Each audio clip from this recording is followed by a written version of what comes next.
Marshall's perspective, and Chief Sellers is here to answer any extra questions if necessary. Right. Make sure everybody's turned on, sound's going. Everything looks, sound okay? You all want me to spell my name and everything at the beginning? Yeah. Okay. We are ready to All right. roll whenever you guys are. All right, everybody ready? All right, I am Captain Adam Puckett, A-D-A-M-P-U-C-K-E-T-T. I'm over our Criminal Investigations Bureau. And I'm ready to start if y'all are. First, I'd like to thank you all for being here today to discuss the arrest of Edward Denoyer. Denoyer was our suspect in a double homicide that occurred on September 17th in the 1200 block of Melrose. When officers arrived on scene, they discovered 3 people had been shot, 2 were found deceased, and a 3rd had been taken to the hospital. Through cooperation, Denoyer was quickly identified as our suspect. At the October meeting of the grand jury, Denoyer was indicted for 2 counts of first-degree murder, 1 count of malicious wounding, and 3 counts of use of a firearm and commission of a felony. Days after the indictments were certified, the U.S. Marshals Fugitive Task Force offered a $3,000 reward for information that led to the arrest of Denoyer. On Wednesday, Denoyer was located and taken into custody in Vermillion, South Dakota by the U.S. Marshal Service, District of South Dakota. With that being said, I'd like to focus on 3 things. First, the victims. We hope the victims' family and the community feel a sense of relief. It is always our hope to bring justice to our victims and a feeling of security to our community. While this is a win for our community, our hearts are still with the victims' family and their loved ones. Second, the partnerships. I want to thank our officers, detectives, and the partnership with the U.S. Marshal Task Force for the countless hours that they put into this case and the work that they do every day. During this time, we were operating under the assumption that Denoyer was armed and dangerous. Every time that they investigated a lead, they were putting themselves at risk. The teamwork that our officers and task force demonstrated was something to be modeled by other agencies. This is an incredible team that we are lucky to have in the Roanoke Valley. Were it not for the work that both the task force and our officers did together, Denoyer might still be at large. Third, the community. The cooperation of the community was there from the beginning this time. Those who helped us identify Denoyer and those who reported the numerous sightings. This is not something that we could have done alone.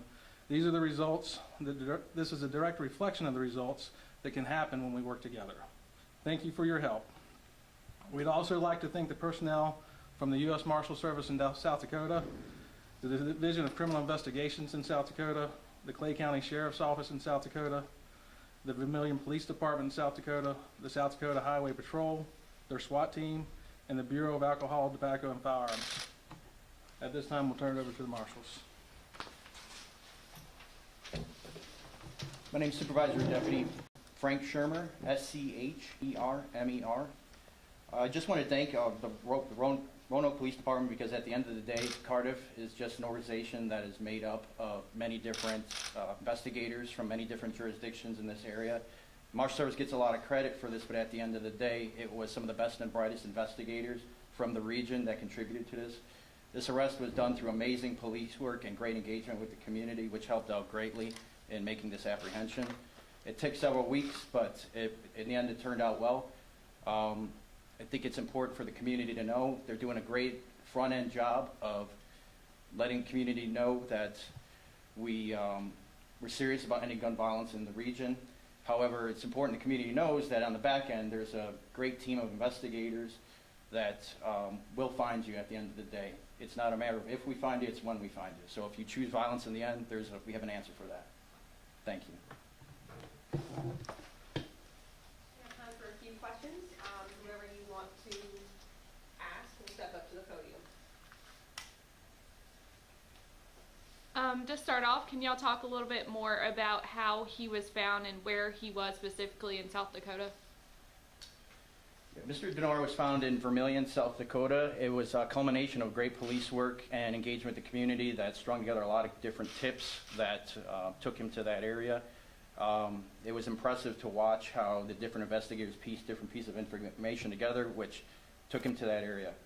Mr. Denoyer was found with a probable associate of his, and with the help of the SWAT team, with the South Dakota State Patrol, he was located in that residence. Was he armed at that time? He surrendered after a standoff with the police. However, a search warrant pursuant did recover a firearm. You talk about the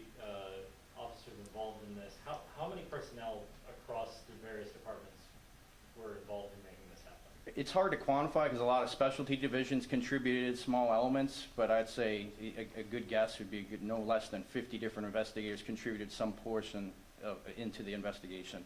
And it was great to see the different teamwork from the different agencies. I want to take this time to thank investigators from the Botetourt County Sheriff's Department, Bedford County Sheriff's Department, Montgomery County Sheriff's Department, as well as Virginia State Police and obviously Roanoke City. It was a culminative effort of all their different contributions that led to information that took us to South Dakota. Any one of you guys can answer this, but you know, in this search, it seemed like you guys put a lot of effort into locating Denoyer. Why was that so important for this department? Obviously, we deal with a lot of violent fugitives, but a fugitive that was so egregiously violent, killed 3 people. Attention, please, if she was done test firing. Thank you. It's just a matter of, you know, we have limited resources, so we try to triage and find the most dangerous members of the community, and at the time, Edward Denoyer was that man. I think another contributing factor to that would be the fact that there were sightings of him. There were sightings of him in the area, and we kept getting constant feedback in the very beginning that he still may be here. So with that being said, every time we got a lead, we were trying to follow up on it. So we were using the manpower that we had available. We do that in a lot of our cases. It doesn't always get highlighted the way it does now, but we're also at this point trying to highlight our community involvement as much as we can. And that leads me to my next question, Captain Puckett. During your what you were saying, you said the community really stepped up in this case. Is that something that you have? Is that something new that you've seen? So, again, you know, there's several contributing factors to this. A lot of the crimes that we've seen this year are interpersonal, so the offenders are often known. But yes, this was something that in this case, from the very beginning, people were willing to say what happened, people were willing to say who did it, and people were willing to say, hey, we've seen him here, we've seen him there. And it gave us a lot of opportunity to follow up on it. And I know you're probably in the early stages of the investigation, but is there a lead as to what the relationship was between Denoyer and the victims? So we do know that. I'd rather not put that out right now because we have a court trial and everything coming up. But yeah, we do know that their relationship was. Anything in the investigation that we could know that's new or anything like that? Nothing that's new. We put a lot of information out at the beginning. At this point, we're just going to wait on the extradition process to take place. And then once he gets back in Virginia, we'll start with the trial. And that'll be with the Commonwealth Attorney's Office. and just to clarify, was it 2 or I know it was 2 victims, right? But there was a third injured. Is he still? So there was 3 victims total. There were 3 people shot. 2 people were killed by Mr. Denoyer, and 1 person was taken to the hospital, but they survived their injuries. And you're not looking for any other suspects at this time? No, we're not. Did anyone receive that $3,000 reward? At this time, some people elected to remain anonymous. However, we still are going to put it out there that if the people who did contribute, if they want to receive that award, it's out there for them. My last question would be, when are we expecting Denoyer to be extradited to Virginia? So that question alone is kind of complex for different reasons. I know that Mr. Denoyer could fight extradition for that matter. So that's going to be a process. I don't really have a timeline for that. What was his connection to the Dakotas? We know that he had friends and family in the area. He was from the area. Looking at this case, or rather stepping back from this case, the city went from a period of intense violent crime to now 30 days we've gone without an actual shooting. What would you say contributes to that? So I would say we've gone 30 days without a homicide. I do believe there's actually been a couple shootings in the past 30 days. But with that being said, I think there's a lot of things that contribute to that. The work that we're doing as an agency, the work that we're starting to see with the community, the partnerships that we're building more with the Commonwealth Attorney's Office. There's a lot of factors that come into play that I think are being successful. And there's no real way to tell, though, until after we analyze it and see what we may need to adjust. But there's a ton of contributing factors for that. Do you attribute any of the success to the ceasefire program? So I think the good thing with the ceasefire program is it's bringing awareness to the issue. It's bringing people out from the community. So yes, they're part of that success. Can you talk a little bit about what Denoyer's arrest means to his family? or to the victim's family? Well, I hope it means a sense of relief, but with that being said, even though they might have a sense of relief now, they've got a journey to go through.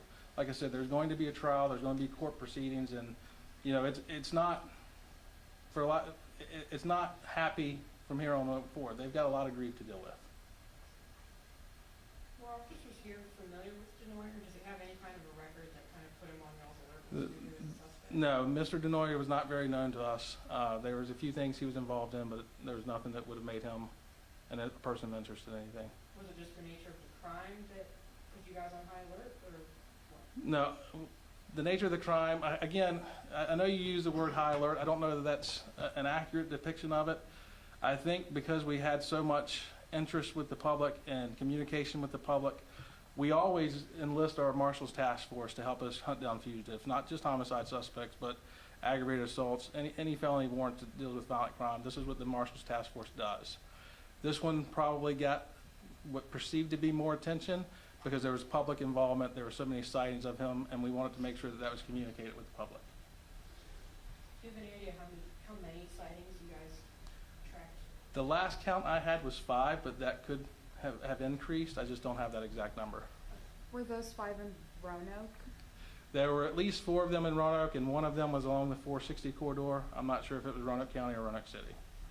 So we can assume he was here for a couple of days before he... I think there's a good assumption that he might have been here for a few days before he fled. Nobody likes to be critical of themselves, but is there anything that you could have done better in this case that you'll take a lesson away from moving forward? As far as doing better, there's always room for improvement. I know what typically happens with our investigators is they will self-critique themselves, so I don't want to speak for them in that matter, but I know that they take their job very seriously, and I know that they're very dedicated to making sure they bring justice to the victims. What kind of record did he have? Does he have? I don't have that in front of me, sir, so I wouldn't want to speculate on it. Is there anything else you want to tell us? Again, the community really stepped up in the beginning with helping us identify who it was. We want that to continue moving forward. The more help we get from you guys, the more cases we can clear, the more cases we can clear by arrest. We cannot do this without the partnerships of the U.S. Marshals and the other agencies that are involved with us on a day-to-day basis. If we can take just a second, I'd like to kind of comment about that partnership. I think it's important for the community to understand that we have great partners here with Roanoke PD, a lot of other agencies. The Marshal Service oversees this task force, but it's a conglomeration of these best and brightest from these agencies that take on these cases to make the community as safe as possible. I mean, that's the goal with the task forces. You can see how quickly things can change between us getting information here that he may be in South Dakota and quickly sending it out there. They've got the same type of group out there. So every community has that conglomeration of departments working together with the best and brightest investigators. But we couldn't do, I know we're getting a lot of credit here, we couldn't do the job that we do without the partnership that we have from members like Roanoke PD and other agencies like that. So please keep that in mind, and I hope the public understands that sometimes it does take days to find or apprehend somebody, but it's not for a lack of effort. And there's a ton, I know we talked about on this case, a ton of investigative hours that were put into this. That's happening with every case that gets referred to the task force. So the community should take solace in that. Any more questions? Can we get your name? Yeah, Chief Deputy Brad Sellers, S-E-L-L-E-R-S. Captain, if I have one more question. Sure. Kind of along the same lines of this partnership, I know that Virginia State Police Troopers are sometimes riding with Roanoke police officers. Can you tell me a little bit about how that is going and how you guys have encountered with that so far? So that's going to be the Bold Blue Line initiative. It's going very well. I think it's going to be successful at the end. I know that once it concludes, which right now we're looking at here in the next few weeks, I don't have the exact date yet. We're going to do probably a joint release with the state police and speak more to that. Thank you, guys.